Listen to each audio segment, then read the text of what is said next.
morning from Community Health Screen UK. My name is Dr. Mekella Mehmet Yesil, and today on the programme we have a lady by the name of Gulfidan Dervish who's going to be talking about mental health.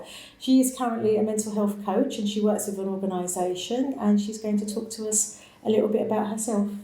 Good morning, Good. Welcome morning. To the show. Thank you for having me. That's all right. Would you like to give us a little bit of information about your background and what you do? So currently, by profession, I work in finance, so private equity, so I assist the founding partners. What I like to do outside of work is assist with one of the charities, TCA. I support a women's support group. I actually head it, and we work on mental health coaching. So you touched base there with the football team. What do you actually do? Is it women's football? Is it men's football? So the football is both. So I actually manage for male and females. Yeah. So I manage and chair a male football team, and I coach a girls football team under 16s. Under 16s. Oh, that's really challenging. Yeah. Right. We're going to touch a little bit about mental health and what it is, and between the two sexes, because you said you work with both male and female. Just touch base a little bit about what do we clarify as mental health? What is it? I mean, we've just had a pandemic. We're out of that. Yeah. What is mental health and what is going on with all of us? So I think mental health, from a perspective of maybe a male, I think it's a little bit harder to kind of grasp a definition. Okay. Purely because they're a little bit less likely to open up about mental health. So it's the elephant in the room. So it's a little bit easier to maybe get it out of a female. They think it's too sort of like feminine maybe perhaps, and it's a bit like exactly, a little bit sensitive for them. So going from coaching men to going to coaching females, women can be a little bit more open when it comes to discussing feelings. Emotional. Yeah, there's definitely an emotional element. But I mean, if we're then looking at it from a different perspective, for women, we probably have a lot more on our shoulders. So managing the family, managing the bills, the shopping, work, everything. Juggling the house. Yeah. Okay. So I feel like maybe we have a lot more burden on ourselves. So it's a little bit harder for us to maybe identify mental health. With men, what do you think? I mean, seeing as you coach them for the football team and that, what sort of? I mean, do they approach you? Do they say, "I'm suffering with this," or "I'm struggling with that," or a loss of a family member or a child, or I mean, how do they approach you? Yeah, I mean, it's probably really discreetly, like via a message. I can't really recall an encounter where anything's face to face, because again, it's the fear factor of opening up. So if there is an issue going on and I need to know about it, it's usually via a message, and then if you then try and open a conversation, it's usually very discreet and kind of aside from everyone else. So people, so it's quite private. So I think men tend to feel intimidated by. Correct. Yeah. Okay, mental health. Okay. Between the two sexes, what do you think are the signs we need to look out for? Because I know we've got teenagers and stuff like that growing under 16s. Yeah.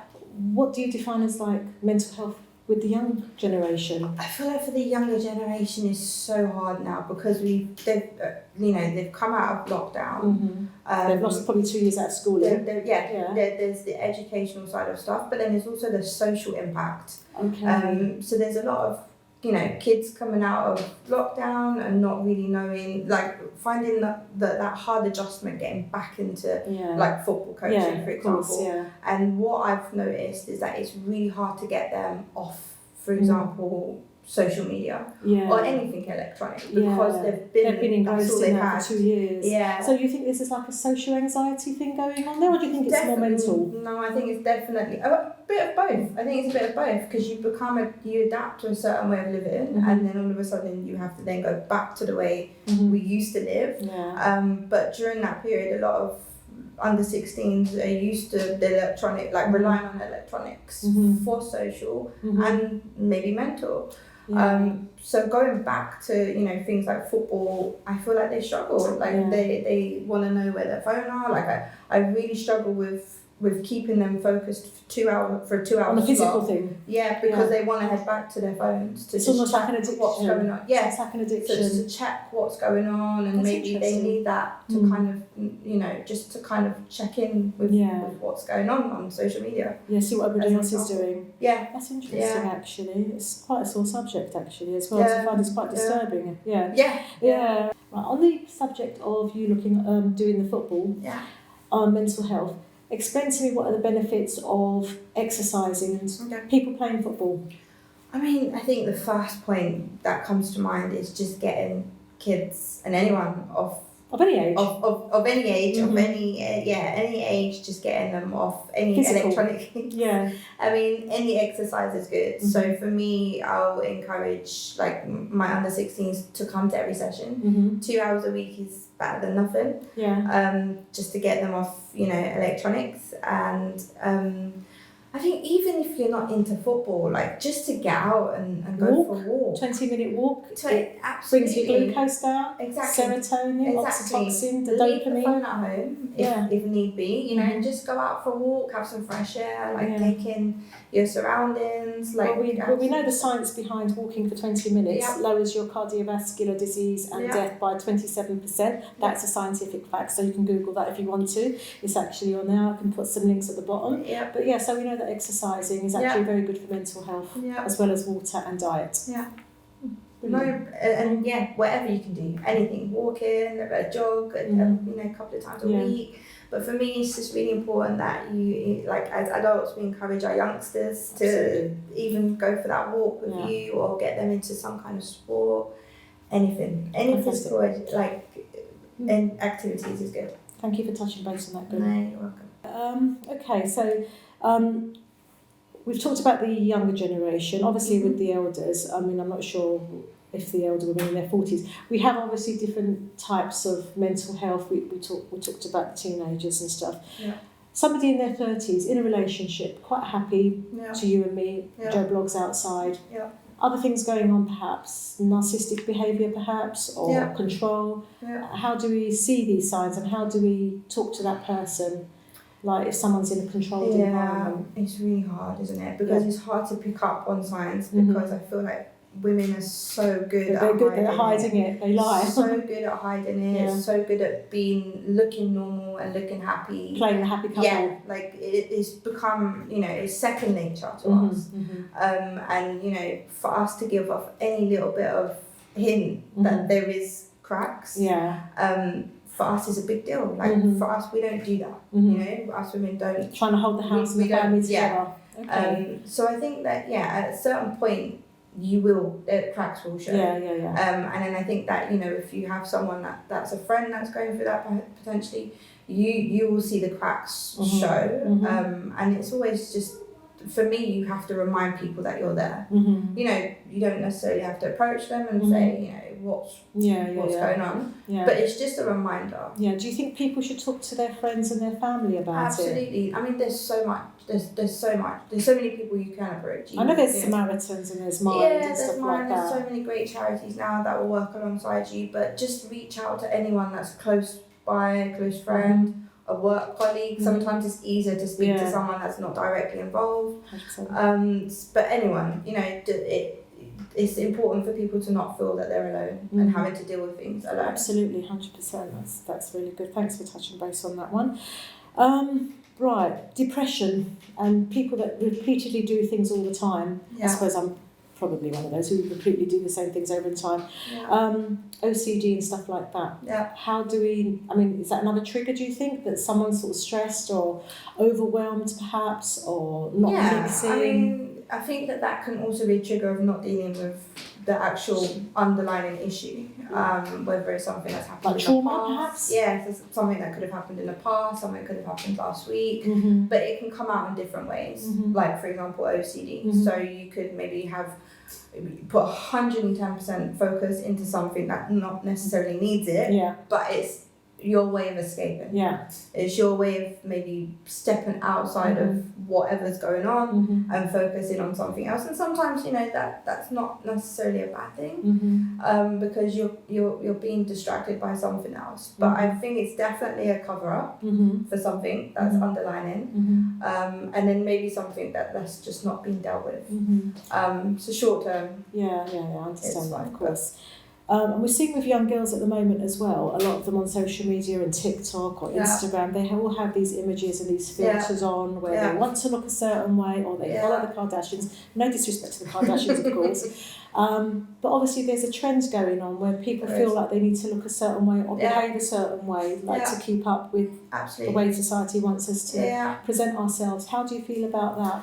So when this conversation comes up, I revert back to when I used to grow up. So when I grew up, I would run around and play football. So there was no such thing as for me there was no such thing as image. Like we didn't have that pressure. We didn't have social media to revert back to, and we didn't have, when we took photos. You're not that old, but but we didn't have things like you know, I wasn't always running over to my phone to check. I had a phone, but we didn't have that pressure of having to take a selfie with a filter on, or post whatever meal we're eating. And there's just so much pressure now on those that are actually, you know, looking up to people like the Kardashians and feeling that there is a certain image that you have to portray to be accepted. Yeah, I agree with that. You know, I feel like I feel for them, I really do, because there's so much pressure on kids that are growing up, teenagers, young adults, to look a certain way, to dress a certain way, and even behave. Like I feel like, you know, people probably don't shine through with their own personality, because they feel like they have to act a certain way. Like I was running around in mud, you know, as a teenager and probably early 20s playing football. So it's really different, because we didn't have the pressure of social media or TikTok or like filtered photos. So I think that has a lot to do with mental health in this day and age anyway, because I see it so many times. I mean, it's good that people post things that are sort of like knowledgeable and people follow them, like inspiration. I mean, there's a few of them on there, like Andrew Tate is one of them. A lot of people disagree with him, but like then there's other people. It's great for raising awareness. If you're raising awareness, whatever cause you feel strongly about, you know, some may perceive it as negative, some might be positive, but it's still getting awareness out. We still need to learn about negative stuff that we necessarily don't agree with, but we still need the knowledge. Like we still should be educated, of course. So for the power of social media being used to educate people and to raise awareness on certain subjects, fantastic. But that's not always used in a positive light, and the pressure of, you know, looking a certain way and acting a certain way does get to people a lot. Like you feel like, but it's for both male and female, so it doesn't matter. Absolutely, like, you know, any age as well. Like, you know, even like my age, like 40s, like you feel like you should be at a certain stage in life and posting about it, or. But do you find it's relevant to let everybody know what you're actually doing? Because sometimes I think it's a good thing to sometimes not pick your phone up and just Facebook fast or social media fast. Just take time out and live in the real world. Like go out in nature, listen to classical music, be mindful of your environment, eat food without posting it, and just living your normal self. And without pressure, like enjoy what's going on around you, like not having the pressure of having to pick up your phone. And I see it at football coaching, like I see it, like these girls are just dying to get back to their phones. Like they don't want to go drink water. They want their phones. Like so their mentalities are wrong. Right, we haven't got long to go, girls. So what I'm going to touch base on now is about support and where do we turn to. So literally, like what organisations are out there. I think mine's a really good one, really good charity to reach out to, but anyone, just anyone. Friends, family, colleagues, like no one's alone. But even a stranger in the street. Really? Just anyone. Approach anyone. You know, like no one should be alone. I always think that it's the elephant in the room, like you said. I think men find it more difficult than women. Absolutely. And I think sometimes women who are of a certain I don't know, persona. They feel a bit like less reluctant to talk about it because they feel they're going to be frowned upon and stuff like and even that. them finding time to do it. Yeah, but we compete with men now, so we're earning more or less the same salary as them. We can be independent. We don't turn to them for any financial help or anything like that. So I think that also can deviate from a man's perspective, that a woman, when she's in that environment, she's on her own. It's like she doesn't need no one to fend for her. She's the lion. Yeah, exactly. She's the lion. She's king of her castle. Yeah. So right.